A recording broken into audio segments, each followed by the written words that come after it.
2021 அவர் முதலமைச்சரா பதவி வகித்து இறங்குறதுக்கு முன்னாடி 2017 முதல்ல எடப்பாடி பழனிசாமி என்னும் நான் அப்படின்னு பதவி ஏத்துக்கிறப்ப யாரா பார்த்தா இந்த முனியாண்டி விலாஸ் கல்லாவுல உட்காந்துருக்கிற ஓனர் மாதிரி இருக்கிறாருன்னு அவர் பார்த்தாங்க.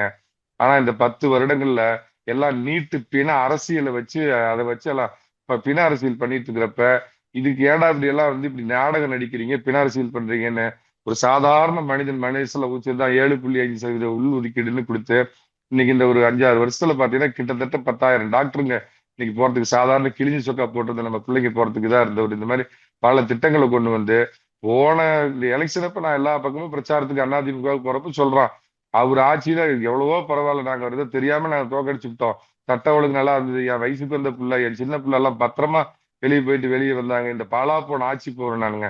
ஆனா அதுக்கப்புறம் மக்களுடைய புத்தி எங்க போச்சுன்னு தெரியல. சினிமா கவர்ச்சியை நம்பி ஓட்டு போட்டிருக்கிறாங்க. இந்த கட்சியின் நிச்சயமாக நிரந்தர பொதுச் செயலாளராக இருக்கக்கூடிய திரு எடப்பாடி பழனிசாமி தான். ஏன்னா தொண்டன் புரிஞ்சுக்கிட்டான், அதாவது வசீகரம் மிக்க தலைக்கு பின்னாடி ஒளிவட்டம் சொத்தக்கூடிய கல்ட் 2 தலைவர்களுக்கு அப்புறம் நம்ம அதான் அவர் அடிக்கடி ஒரு வாசகத்தை சொல்லுவாங்க, நம்மில் ஒருவர் நமக்கான ஒருவர் பழனிசாமிம்பாங்க. அந்த மாதிரி நம்ம கூட இருந்து வந்த பழனிசாமி அப்படிங்கிறது புரிஞ்சுக்கிட்டான்.